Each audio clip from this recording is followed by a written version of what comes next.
नमस्कार। हरिदेव जोशी राजकीय कन्या महाविद्यालय बांसवाड़ा से मैं रतनपाल डोडियार, सहायक आचार्य हिंदी।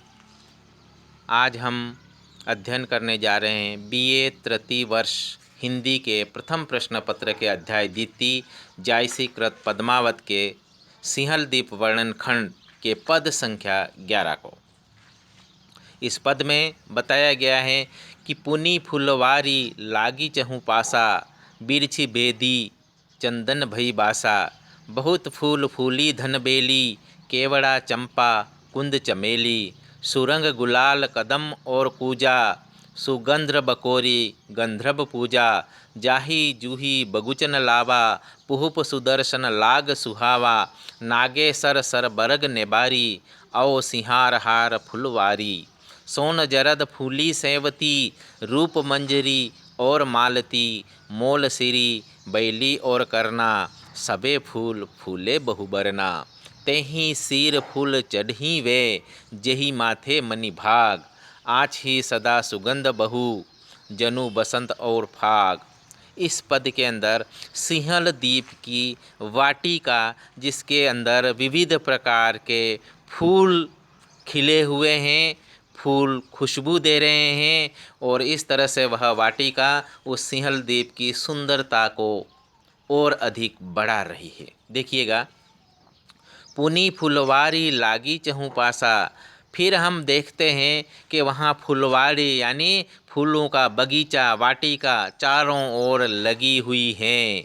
बिरछी भेदी चंदन भई बासा, वहाँ जो फूलों के वृक्ष लगे हुए हैं, बेलें लगी हुई हैं, उनको भेद करके चंदन की खुशबू चारों ओर फैली हुई, अर्थात उन वृक्षों से चंदन जैसी खुशबू आ रही, आनंदित कर देने वाली खुशबू आ रही है। बहुत फूली फूली धनबेली, बहुत फूले हुए हैं, धनबेली फूली हुई हैं, केवड़ा के फूल खिले हुए हैं, चंपा के फूल खिले हुए हैं, कुंद और चमेली भी वहाँ खिली हुई, अर्थात इन सब के फूल वहाँ खिले हुए हैं। वो हमें खुशबू दे रहे हैं, वो सुंदरता को बढ़ा रहे हैं। सुरंग गुलाल कदम और कुजा, और बड़े ही सुंदर रंग में वहाँ गुलाब, कदम और जंगली गुलाब, कुजा कुब्जक जिसको कहते हैं, ये भी वहाँ खिले हुए हैं। सुगंध बकोरी गंधर्व पूजा, और सुगंध फैला रही हैं बकावली वहाँ पर। इस तरह से गंधर्व सेन वहाँ पूजा करते हैं। इस तरह से विविध फूलों से गंधर्व सेन वहाँ पूजा करते हैं। इसका दूसरा अर्थ ये भी होता है कि इस तरह से इतनी खुशबू, इतने फूलों की सुहावनी खुशबू, ऐसा लग रहा है कि मानो वहाँ गंधर्व पूजा हो रही हो। जाही जूही बगुचन लावा, वहाँ पर देखेंगे तो जूही के विविध प्रकार के फूल वहाँ पर उस बगीचे में लाए गए हैं, दिखाए गए हैं, खिले हुए हैं। पुहुप सुदर्शन लाग सुहा, उन फूलों को हम दर्शन करते, उनको देखते हैं तो बड़े सुंदर लगते हैं, और सुंदरता के साथ साथ सुहावने भी लगते हैं। नागेसर यानी नाग केसर भी वहाँ हैं। सरबरग यानी गेंदा भी वहाँ पर है, गेंदे के फूल भी हैं, नेबारी के फूल भी वहाँ पर खिले हुए हैं। ओ सिंहार हार फुलवारी, उस फुलवारी में हर सिंगार भी खिले हुए हैं, हर सिंगार के फूल भी वहाँ खिले हुए दिखाई दे रहे हैं। सोन जरद, और अगर वहाँ देखें तो सोन जरद, रूप मंजरी, मालती, सेवती, इन सब के फूल वहाँ खिले हुए हैं, उसकी सुंदरता को और अधिक बढ़ा रहे हैं। मोल सीरी, बेली और करना, और मोल श्री के बेलें भी वहाँ देखने को आपको मिल जाएगी, करना के फूल भी देखने को मिल जाएंगे। सबे फूल फूले बहुबरना, ये सभी फूल विविध वर्ण, विविध रंग, विविध आकार, विविध प्रकार में खिले हुए उस वाटिका की शोभा बढ़ा रहे हैं। तेहि सिर फूल चढ़ी, ये फूल उसी के सिर चढ़ते हैं।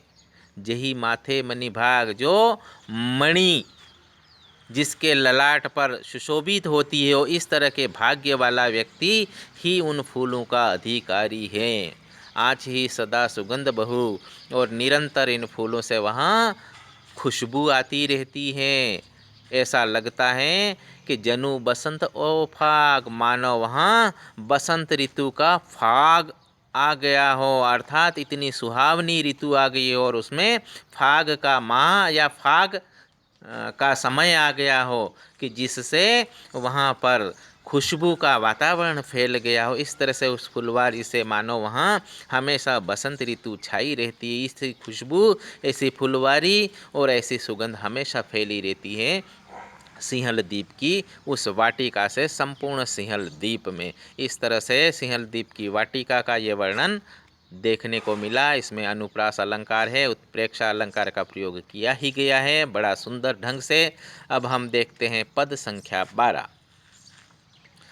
सिंघल नगर देखी पुनि बसा, धनी राजा अस जे के दशा, ऊंची पोरी ऊंच अवासा, जनु कैलास इंद्र कर बासा, राव रंक सब घर घर सुखी, जो दिखे सो हंसता मुखी, रची रची साजे चंदन चौरा, पोते अगर मेद अवगौरा, सब चौपारही चंदन खंभा, ओठंगी सभासद बैठे सभा, मनहु सबा देवतनह कर जूरी, परी दिठी इंद्रासन पूरी, सबे गुनी और पंडित ज्ञाता, संस्कृत सबके मुख बाता, अस के मंदिर संवारे, जनु शिवा लोक अनूप, घर घर नारी पद्मिनी, मोही दर्शन रूप।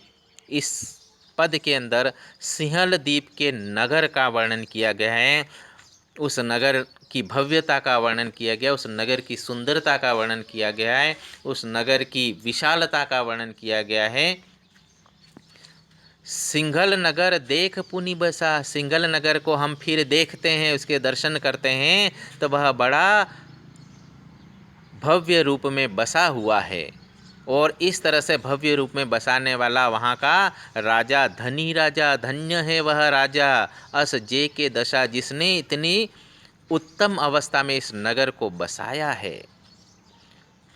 ऊंची पोरी ऊंच आवासा, ऊंची ऊंची सीढ़ियाँ बनी हुई हैं और ऊंच आवासा, ऊंचे ऊंचे महल बने हुए हैं जहाँ ये लोग निवास करते हैं।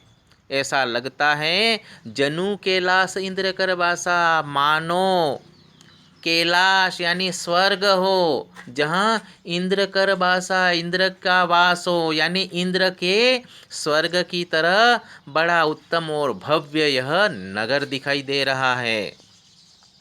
और उस नगर में हम देखते हैं तो राव रंक सब घर घर सुखी, चाहे राजा हो चाहे भिखारी हो, यानी गरीब हो चाहे अमीर हो, सब घर घर सुखी, सब अपने अपने घर में बड़े सुखी या सुखपूर्वक रह रहे हैं।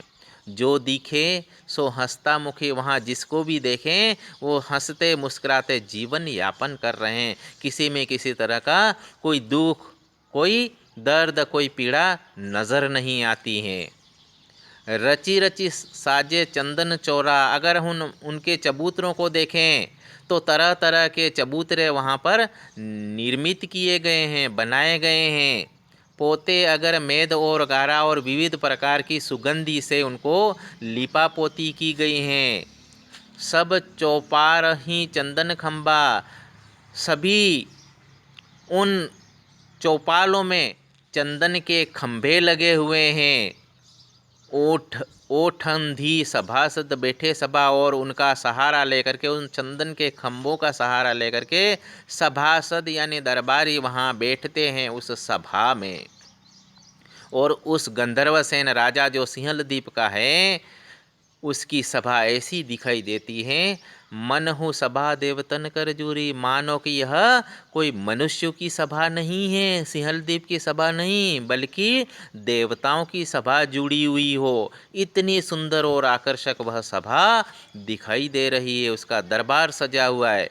परी दिठी इंद्रासनपुरी, ऐसा लगता है कि सहसा मानो तो ये स्वर्ग के इंद्र का आसन हो और स्वर्ग में इंद्रपुरी में इस सभा का स्थान हो, ऐसी भव्य ऐसी सभा दिखाई दे रही है।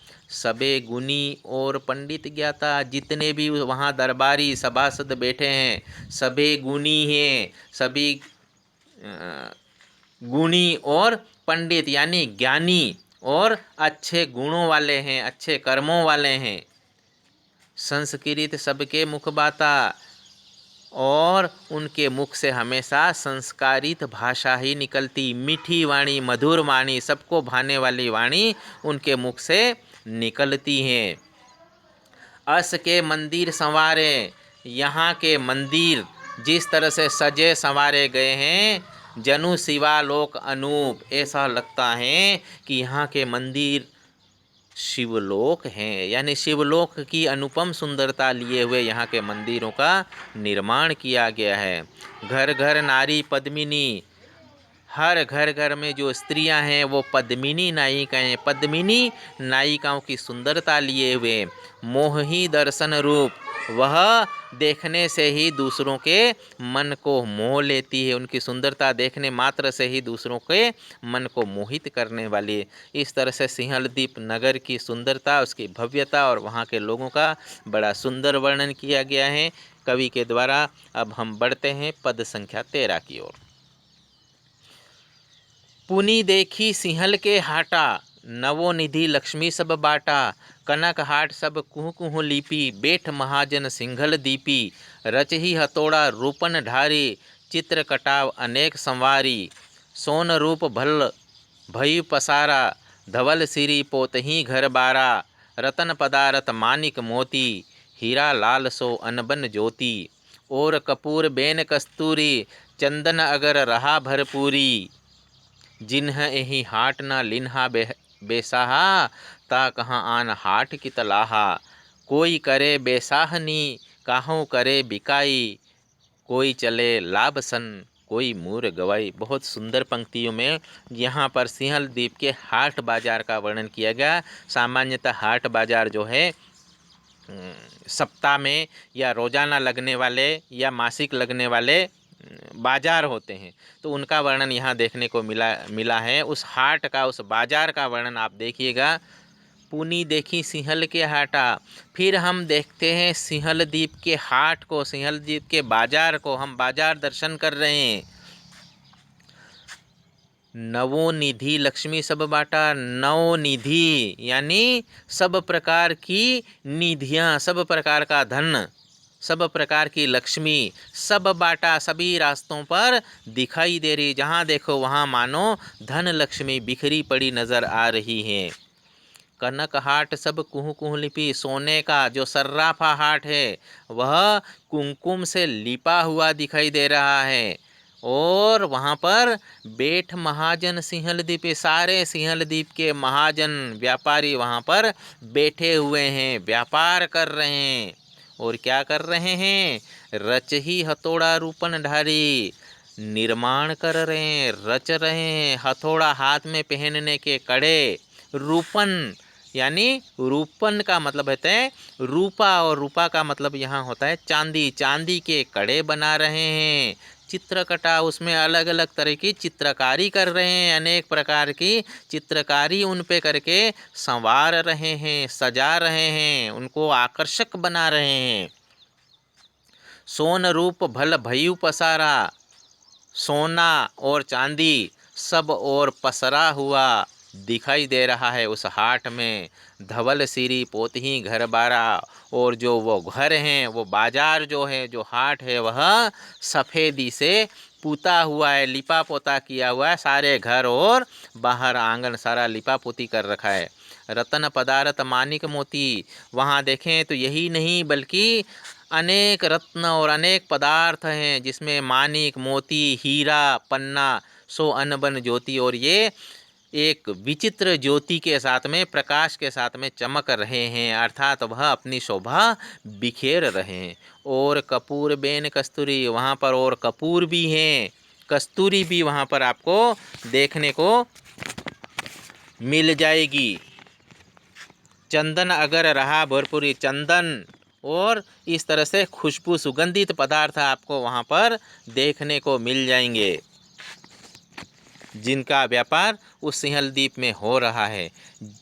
कवि यहाँ आगे कह रहा है कि जिन्ह ही हाट न लिन्ह बेचा है, जिसने ही हाट में कुछ न खरीदा हो या कुछ न बेचा हो, ता कहाँ आन हाट किन लहा, उसका इस हाट में आने का कोई औचित्य नहीं है, अर्थात उसके लिए इस हाट की कोई उपयोगिता नहीं रहती है। अर्थात यह हाट ऐसा है कि जिसमें कोई बेचेगा या खरीदेगा उसी के लिए इस हाट का महत्व रह जाता है। और जो लोग इस तरह का कार्य करते हैं, कोई करे बेसाहनी काहूँ करे बिकाई, कोई तो कुछ बेच रहा है और कोई कुछ खरीद रहा है, यानी क्रय विक्रय व्यापार यहाँ चल रहा है।